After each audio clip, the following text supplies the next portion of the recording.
Hello everyone.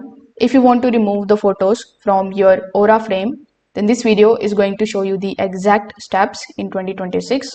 So first of all, you need to start opening with your Aura mobile application.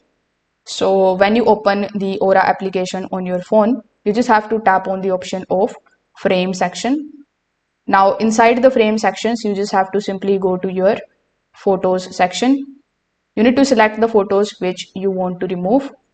After selecting the photos, simply press next on the top right hand corner of the screen. Now, after selecting it, you can also tap on the three dots right next to it, and then you will be shown this type of pop-up in front of you. Over here, you will see the option that says remove from frame or delete photo. So you need to click on it, then click on the option of remove for confirmation. This particular step is going to remove the photo from your frame instantly. Now, if you want to clean up quickly, you can just simply open the Aura application, go to frame, go to photos, press and hold a photo in order to enable the multi-selection mode.